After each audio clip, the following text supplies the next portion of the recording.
Hey guys, हमारा कुछ topic pending रह गया था कैरेज बाय ईयर में। सो इस वीडियो में हम लोग उसको कवर करेंगे एंड इस चैप्टर को ख़त्म भी करेंगे। ठीक है। तो हमारा टॉपिक पेंडिंग था कि लाइबिलिटी क्या होगी कैरियर वालों की। तो अगर डेथ होता है या बॉडी इंजरी होता है, उसके अगर किसी भी पैसेंजर की डेथ होती है या उस पैसेंजर का बॉडी इंजरी होता है, यानी उसको कोई चोट वोट लगता है जिसकी वजह से पैसेंजर सफ़र कर रहा है, इंजरी सफ़र कर रहा है, उस केस में कैरियर वाला हर एक पैसेंजर को, यानी जितने भी पैसेंजर का डेथ होगा या जितने भी पैसेंजर को इंजरी होगा उसको 25 2.5 लाख फ्रांसिस देगा। The liability can not be reduced, और ये जो लाइबिलिटी है ये रिड्यूस नहीं हो सकती। By a contract it may be increased. ये लाइबिलिटी रिड्यूस नहीं हो सकती लेकिन इंक्रीज हो सकती है, यानी ये 2.5 लाख फ्रांसिस के नीचे नहीं आएगा लेकिन 2.5 लाख फ्रांसिस के ऊपर जा सकता है।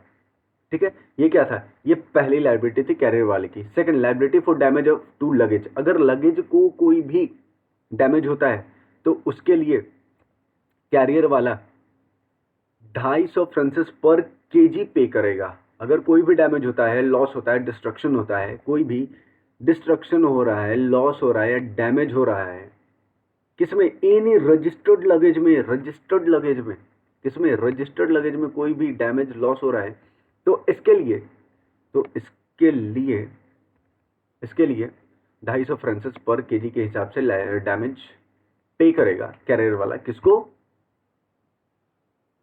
कंसाइनर को या कंसाइनी को। ठीक है। In the case of delay, अगर डिले होता है, a carrier is liable for damage occurrence due to delay in the carriage by air of passenger luggage और गुड्स। अगर कैरेज वाले की वजह से, अगर एयरक्राफ्ट वाले की वजह से डिले होता है पैसेंजर के अराइवल में या लगेज के अराइवल में या गुड्स के अराइवल में, तो लाइबिलिटी है 5,000 फ्रांसिस पर पैसेंजर, यानी एक पैसेंजर को 5,000 फ्रांसिस का liability as a compensation pay किया जाएगा। However the liability of carrier ceases if the proves that he and his agent have taken all necessary measure।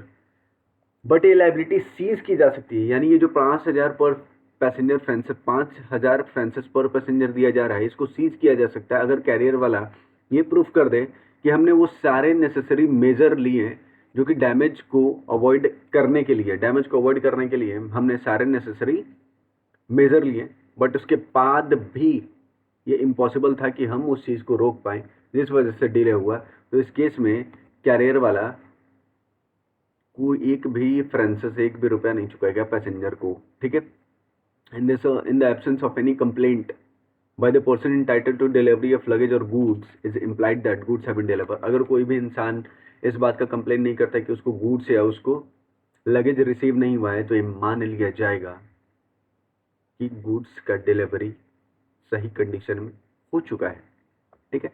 In case of damage, देखो बेटा फिर से एकदम ध्यान दे, डैमेज के केस में अगर आप गुड्स रिसीव करते हो और गुड्स रिसीव करने के बाद आपको पता चलता है कि गुड्स डैमेज है, तो आपको 3 दिन के अंदर, यानी जिस दिन आपने गुड्स रिसीव किया वहां से 3 दिन के अंदर आपको इस डैमेज के बारे में अथॉरिटी को बताना पड़ेगा। But in case of delay के केस में आपको 14 दिन के अंदर कंप्लेन करना है।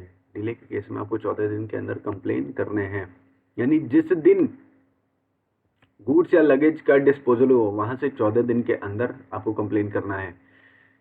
अगर आपने 14 दिन के अंदर कंप्लेन नहीं किया, यानी ये जो प्रिस्क्राइब्ड टाइम था, यानी ये 14 दिन इन द केस ऑफ डिले और 3 days in the case of damage, अगर आपने कंप्लेन नहीं किया accept in the case of fraud, सिर्फ फ्रॉड को छोड़ के, तो कैरियर वाले की लाइबिलिटी कुछ भी नहीं होगी, यानी कैरियर वाला अपनी लाइबिलिटी से एग्जम्प्ट हो जाएगा। क्लियर है?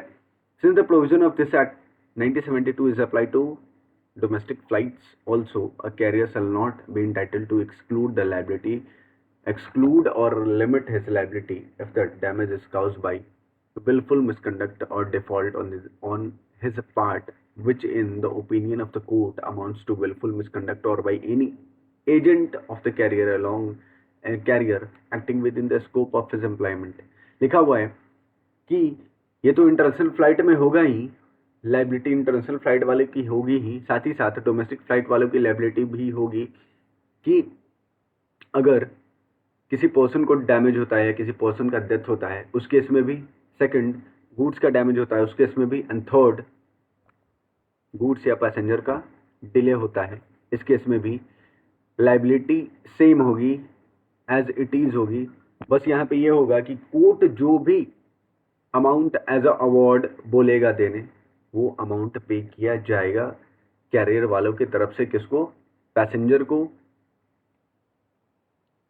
ठीक है, या फिर उसके लीगल हेयर्स को। तो ये हमारा टॉपिक कैरेज बाई एयर खत्म होता है। नेक्स्ट क्लास में हम, नेक्स्ट वीडियो में अपन लोग कवर करेंगे कैरेज बाई सी। तब तक के लिए tata bye bye, see you in the next video.